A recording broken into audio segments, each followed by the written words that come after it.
In this video, we're gonna check out the Apple's App Store review guidelines for what to think about if you're gonna submit an app to the Apple App Store.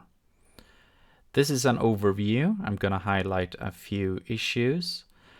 However, you really should read the whole thing. It's quite large. It's a lot of text.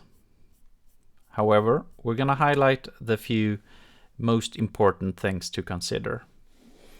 And one thing to consider about this document is that this is not really a legal contract as such. As they state, this is a kind of a living document, and somewhere here they say that perhaps you are gonna submit something that is not okay, and they're gonna create a rule because of that. So it could be quite unfair that you can be rejected for something not stated in this one. With that said, I would say that mostly it's a quite simple process to follow the App Store review guidelines. First off, introduction. The guiding principle of the App Store is simple. We want to provide a safe experience for users to get apps and great opportunity for developers to be successful. Mostly, don't do anything bad and everything will be okay. When we come to the fine details, that's when it gets tricky. They have a bunch of sections here about the safety, performance, business, design, legal. A few other points to keep in mind. We have lots of kids downloading lots of apps. If you have an app targeted for kids, there is a complete separate kind of framework of rules to follow, but it will be highlighted in this.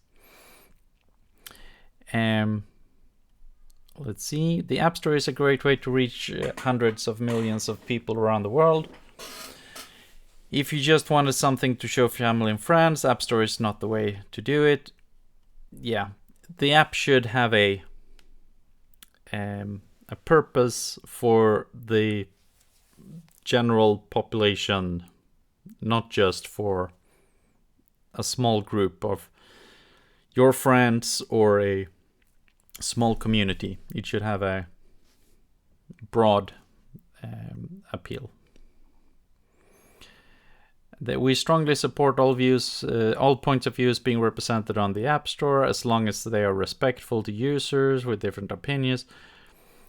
We reject app friend content or behavior that we believe is over the line. What line, you ask? Well, as a Supreme Court justice once said, I'll know it when I see it. And we think you will also know when you cross it. So basically, don't do bad things. Don't cheat the system. If you find yourself doing something that, if I hide this thing, or perhaps if I phrase it this way, and you're crossing the line. Before you submit, what this basically says is test your app for crashes and bugs, make sure that your backend server works, make sure everything is, just make sure that everything works. About safety, this can also be pretty much summed up in don't do bad things, discrimination, about religion, race, sexual orientation. Don't do stupid things. And then this is don't do anything overly violent. This is could be interesting. Enemies within the context of a game cannot solely target a specific race, culture, real government, corporation, or any other real entity. So if you're going to build a war game, the enemy cannot be a single country or state.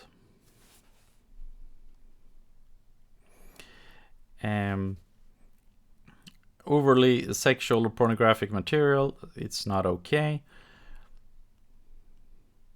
False information or features is not okay. This used to be okay, that if you said that it was for entertainment purposes, there were some apps that when you downloaded it, it says that this is to trick people, then you use the app and you showed it to them and it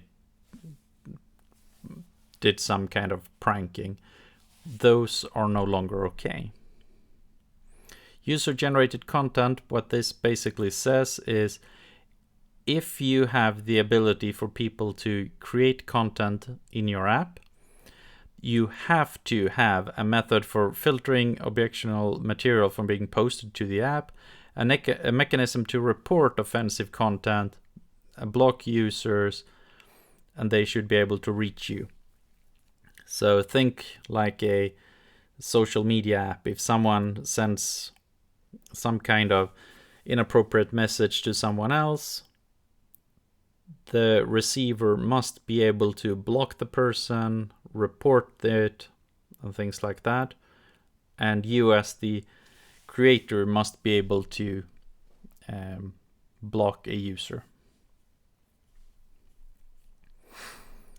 And even if your app is not adult oriented, but apps with user-generated content or service that end up being primarily used for pornographic content, then you, if your app includes user-generated content from a web-based service, it may display not safe for work content, provided that the content is hidden by default and only displayed when the user turns it on via your website. The kids category, this is for things targeted to kids, like a kid game or something like that. You could have an app that is okay for kids, like a boring corporate app that is safe for kids to look at, but that doesn't mean that it is targeted to kids. If you build something that is for kids, a separate rule set as well come into play. These apps must not include links out of the app, purchasing opportunities or other distractions to kids unless reserved for a designated area behind a parental gate. So if you have a game with a separate buy extra content, you must have a parental gate, like a enter date of birth or something like that.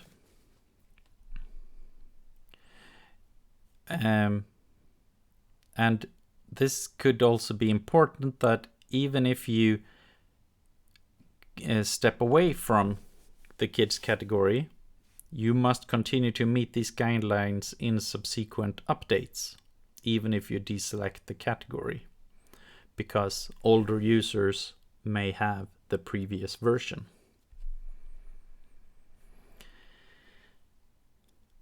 You must comply with applicable privacy laws around the world relating to the collection of data from children online. This comes into play here with the laws. This is on top of Apple rules. I mean, Apple have their rules. This is the laws of several countries in the world. So you're not allowed to collect data,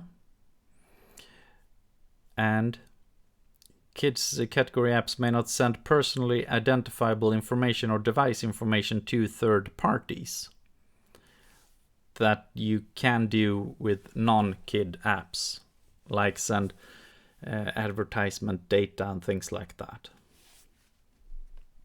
Apps in the kids category should not include third-party analytics or third-party advertising. Then you say, hey, I've seen kids apps with third-party advertising. And it says here, like it said, you should not collect data, personal identifiable information. And then it says third-party contextual advertising may also be permitted in limited cases, provided that the services have publicly documented practices and policies for kids category apps. So if your app uses an advertising service and that service has the option that you say this is a kids app and they only serve kid-friendly ads, then it's okay.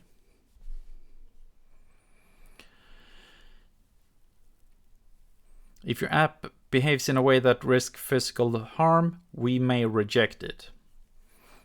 Medical apps, if you're making a medical app, you're probably gonna have more problems doing the medical things than the app rules. So you should not do diagnosis or things like that in an app form unless it's from someone that is certified to do so. If your medical app has received regulatory clearance, please submit a link to that documentation with your app. So you have to be certified. Apps that encourage consumption of tobacco or vape products, illegal drugs, or excessive amount of alcohol are not permitted on the App Store. It's okay to do drink recipe kind of apps, not drinking game kind of apps.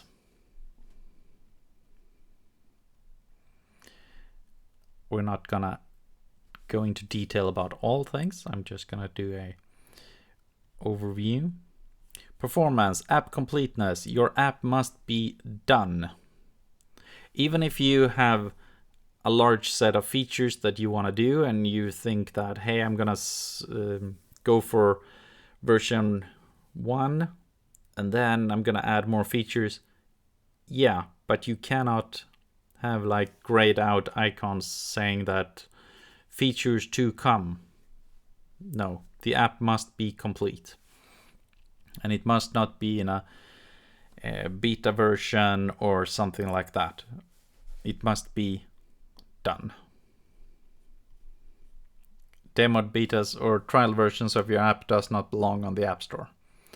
So even if you have plans to add more features, the first version must be complete on its own.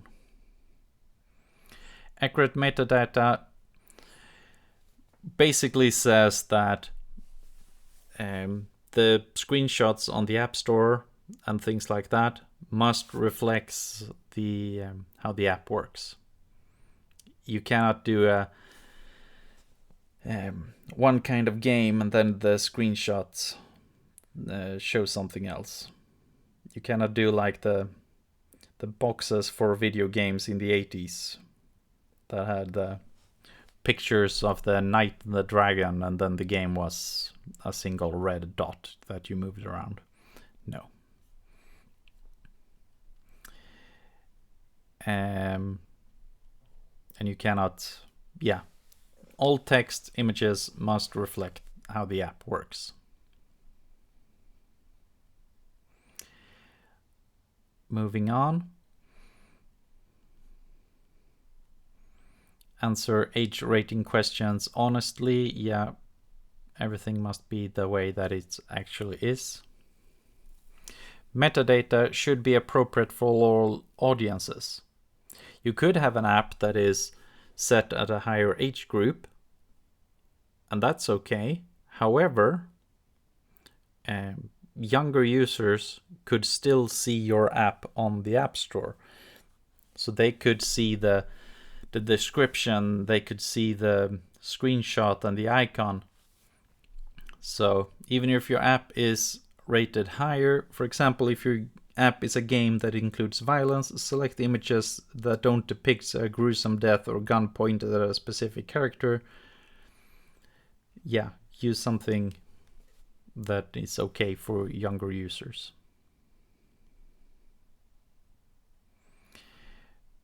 Let's see.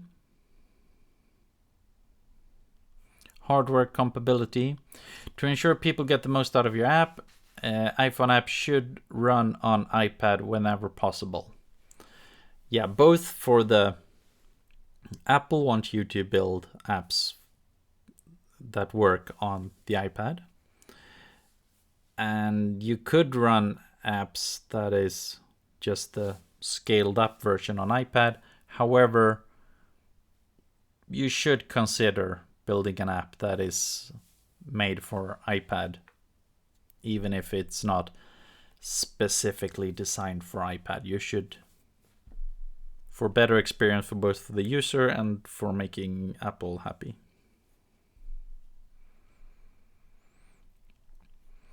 Design your app to use power efficiently and be used in a way that does not risk damage to the device.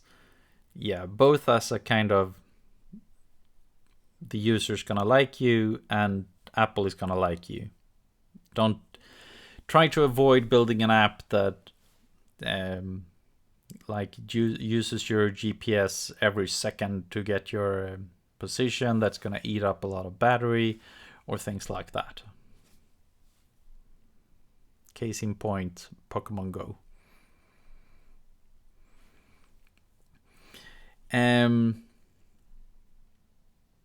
App should never suggest or require restart of the device or modification to system setting unrelated to the core functionality of the application.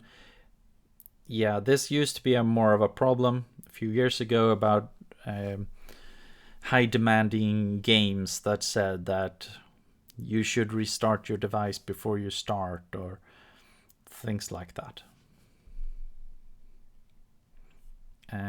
The Mac App Store have some additional things to consider. Software requirements. Yeah, apps must only use public APIs.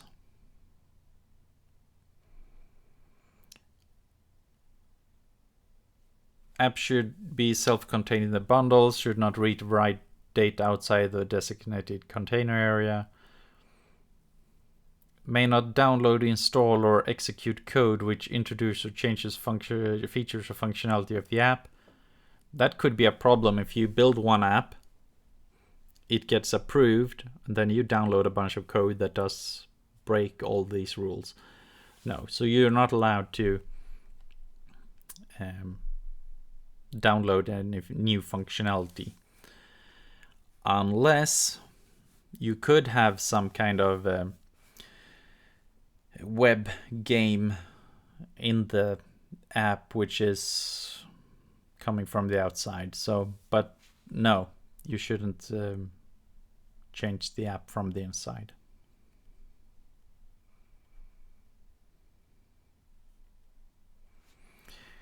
Yeah, don't do stupid things. Multitasking apps may only use the background services for their intended purposes. There used to be a bunch of apps that abused this. Like when you can get the notification, you can have the system wake up your app in the background when you have changed position or something like that. And they use that to download data and do things in the background. No, you cannot do that.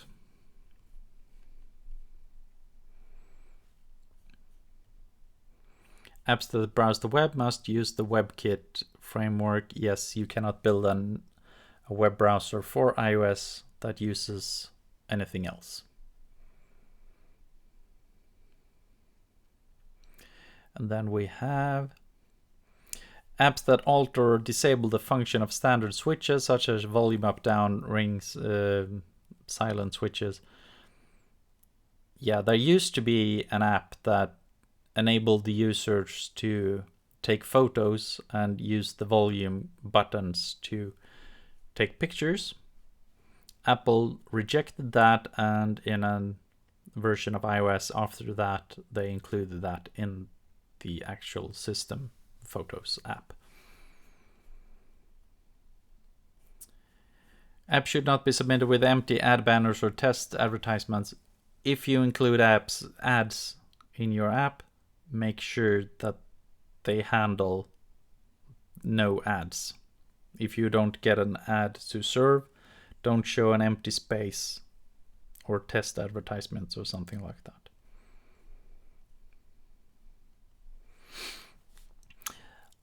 Moving on. With the business, in-app purchase, if you want to unlock features or functionality within your app by way of subscription, in-game currencies, basically, if you want to sell digital content in your app, you need to use the Apple's in-app purchase mechanism. So you cannot have buy this extra level pack and pay with credit card. No, you have to use the in-app purchase. And this is the target of many disputes with Apple, including the current one with Fortnite Epic. Apps may not use their own mechanism to unlock content or functionality, such as license key or augmented reality markers, QR codes. So you cannot have, like the game with the extra levels, and then you say, hey, scan this code to get access, and then you sell those codes otherwise and collect payment that way. That is not okay. And then you think about, but hey, what if there are certain toys and accessories that give extra functionality that you can buy outside? Yeah, they bring that up later on. That's okay. Apps may use in-app purchase currencies to enable customers to tip digital content providers in the app. So that's okay. Any credits or in-game currencies purchased with the in-app purchase may not expire. So even if you allow people to buy credits in your app, they must not expire. Then there are a bunch of things. If you have a game with loot boxes, you must disclose the odds of winning.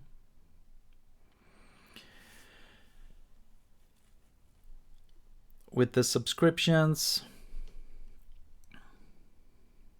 if you offer an auto-renewing subscription, you must provide ongoing value to the customer, which could be up for some kind of interpretation. I mean, if you have a service and you pay monthly for it, yeah, then it is an ongoing service. And what they say here as well is that if someone downgrades from your subscription, you must handle that in a good way. So, app must not force users to rate the app or something else to gain access to functionality. You know, you cannot force people to rate, review, download other apps. No. And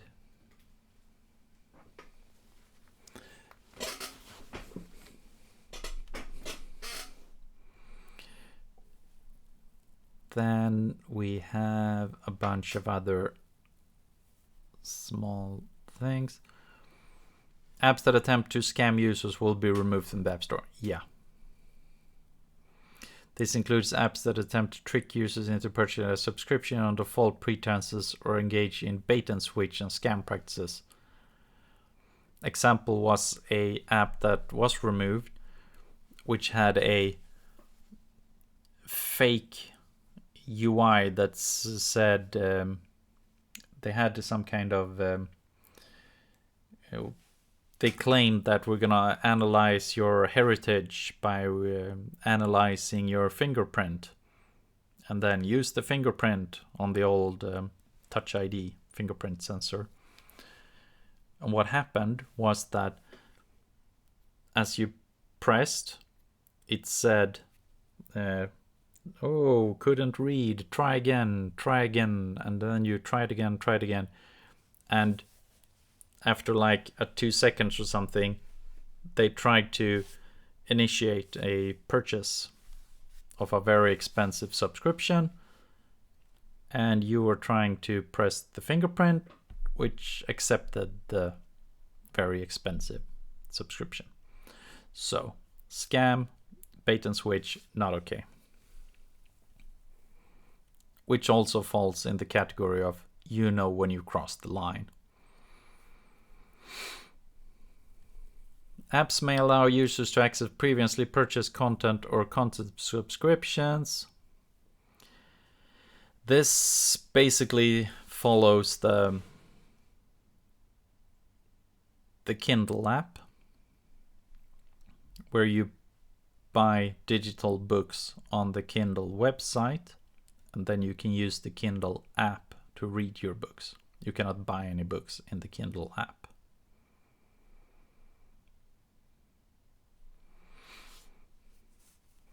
And multi-platform services, if your app uses a website or something, you can unlock content across platforms.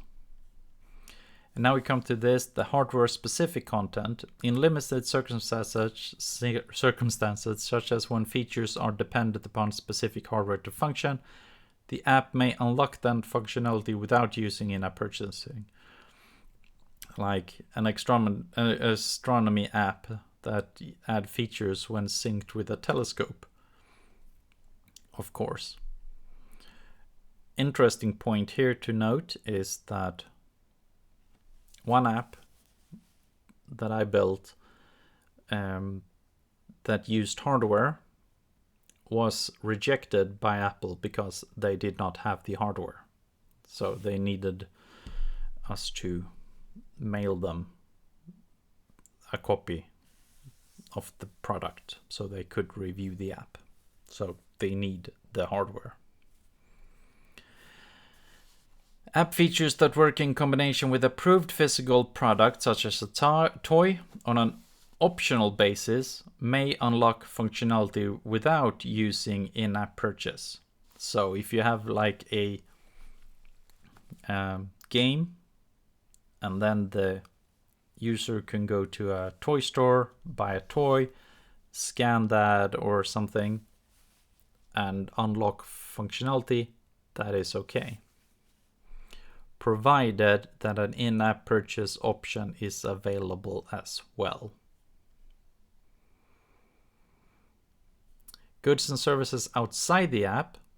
So all of this says digital content you must use in-app purchase. Goods and services outside of the app. If your app enables people to purchase goods and services that will be consumed outside of the app, you must use purchase methods other than the in-app purchase. So if you sell physical things in your app, you may not use in-app purchase. So then you must use such as Apple Pay or traditional credit card entry. So you must use other functionality, which can be kind of tricky if you have a game where you sell, for instance, you have extra levels in the game and you sell merchandise. Then the extra levels have to be sold using in-app purchase, and the merchandise must be used something other than in-app purchase. Cryptocurrencies, how they are allowed to be used in an app, and the Apple Pay. Advertising ad displayed in an app must be appropriate for the age rating. So you're mostly safe here if you use one of the big advertising networks. Other business model issues. You may promote your other apps, provided the app is not merely a catalog of your apps. So if you have a game and you also have another game, you may advertise one in the other. Displaying or recommending a collection of third-party apps that are designed for a specific approved need. Your app should provide robust editorial content so it doesn't seem like a mere storefront. You're not allowed to do a third-party app store. Apple does not allow that. Even if you do something that is a curated content that links to the App Store for the actual download, no, not if it's just showing apps.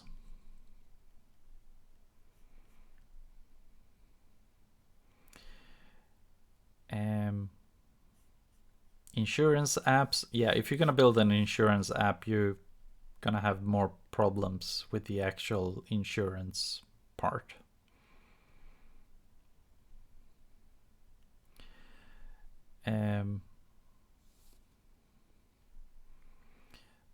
Let's see. Monetizing built-in capabilities. Yeah, you're not allowed to build an app that costs money that is for getting access to the camera or something. No. Let's see. Design. Copycats. Come up with your own ideas. We know you have them. Yeah, don't copy. And Apple is very quick to, when there is a new hit and then there comes many copies of that app, yeah, they basically come to a point where it says, no, we're not going to accept any more of these. Minimum functionality. Your app should include features, content, and UI that elevates it beyond the repackaged website. No, you're not allowed to make an app that is just a web view that points to the website. If your app is not particularly useful, unique, or app-light, it does not belong on the App Store. And they also say that it requires interactive content. Meaning that if you make a wonderful app for a restaurant that includes pictures and the menu and the latest news and many wonderful features, it could very well be rejected because there is no interactivity. All the user does is consume information. However, if you add something like letting the user select which menu items they have tried, perhaps booking a table, building a favorite list, contact, something like that, where the user actually give data to the app, then it's okay.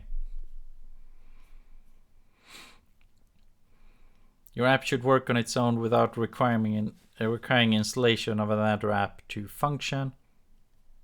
The only exception I've seen to this is apps that require a national ID app to verify.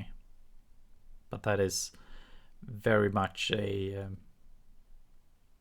limited use case.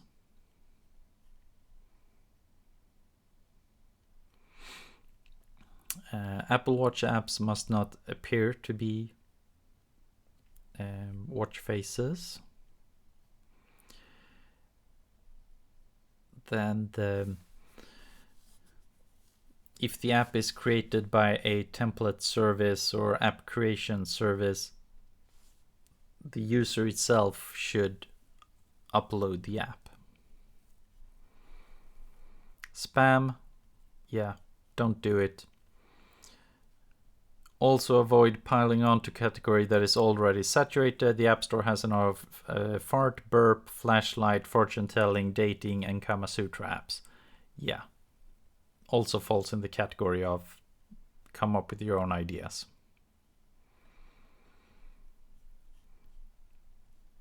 And working with extensions. Apple Music. Apps may contain or run code that is not embedded in the binary, such as HTML games, as long as the code distribution isn't the main purpose of the app. So it may be included, but it shouldn't be the main thing. Sign in with Apple. Apps that use a third-party or social login service, such as Facebook login, Google sign in with Twitter, must use sign in with Apple. However, if you have sign in with Apple is not required if your app exclusively uses your company's own accounts set up and sign in. So if you have your own, enter username, password, then it's okay. However, as soon as you use something else, third-party login, you have to use sign in with Apple. And if you have an already existing accounts from your school or something, yeah, then you don't have to use sign in with Apple. Legal privacy, yeah, follow data collection laws. Basically look into the highlights of the GDPR laws about the don't store too much data, be transparent with the user about which data is stored, allow the user to remove their data, and things like that. So minimum data, let them know what you have. Don't do unnecessary data access. For example, apps that include the ability to post photos to a social network must not also require microphone access. No. And you must be able to handle that the user says no. Where possible, provide alternate solutions for users that don't grant the consent. For example, if a user declines to share location, offer the ability to manually enter an address. Yeah, so.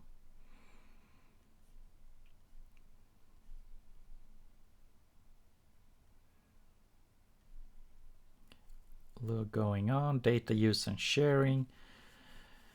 Don't share data with a third party without obtaining permission. So be very transparent in your privacy policy. Especially regarding kids' apps.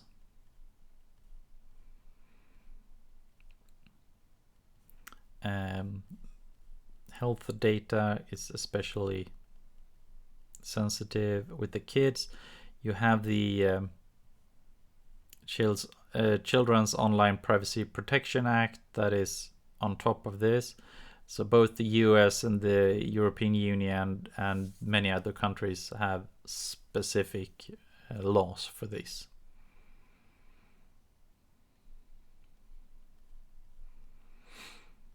Use location services in your app only if it's directly relevant to the features and services provided by the apps. Intellectual property, yeah, don't use something that you don't have the rights to use.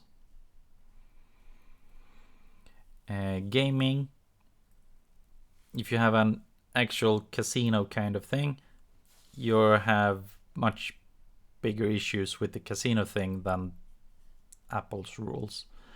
If you have simple contests and sweepstakes and things like that, just be clear that it's not sponsored by Apple, who's behind it, be transparent with the rules, basically. Apps may not use in-app purchase to purchase credit or currency for use in conjunction with real money gaming of any kind. VPN, device management, code of conduct, don't do bad things. After you submit, app review will examine your app as soon as we can. Nowadays, it's for an average app, it's a day or two if you are unlucky. If it's complicated and needs more things to consider, yeah, that time will come up to a little bit longer. Expedite requests. Nowadays, when the time is like mostly a day, this is not that important anymore, but it used to be when the review times were a week or 2 weeks many years ago. But here you can request the app to be expedited. And this you cannot do because, hey, I want it to be reviewed quicker. This could be that if you accidentally got an app approved that have a big bug in it, you can say, hey, we actually submitted this version with the bug in it. We have now submitted an update that fixes this. Can you please review the update quicker? Or if you have a time sensitive event, like this app is for this thing that it goes live at this date. Yeah, basically you should have handled that and submitted earlier. However, you can say that, hey, please review quicker because time sensitive. If you abuse it, we may reject your requests going forward, so don't abuse it. And you can set the release date. Remember that even if you say that release on a specific date, there is server propagation time. So it's going to take a little bit extra time. Rejections. Usually, if you are rejected, Apple is quite good, usually, of providing what's wrong. You can be rejected because your screenshots were off, and they will say that, hey, this screenshot was not good. If your app crashes, they will say, hey, we did this, it made a crash, and they can provide you with, and here is the crash log. So usually they are very good. And in some rare occasions, they can be wrong. They can reject your app and you can respond and say, yeah, that should be okay.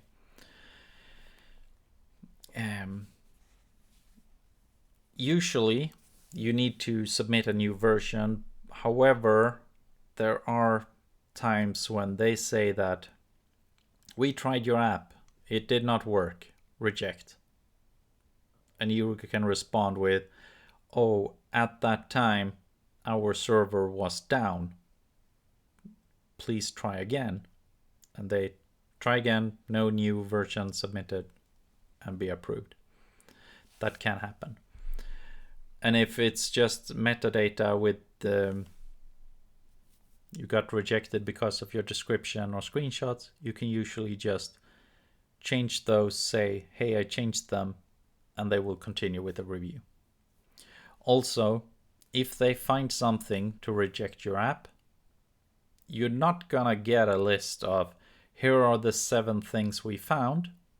They will review your app. If they find something, they will reject it. Which means that you could fix that one thing, submit a new version, and be rejected for something else.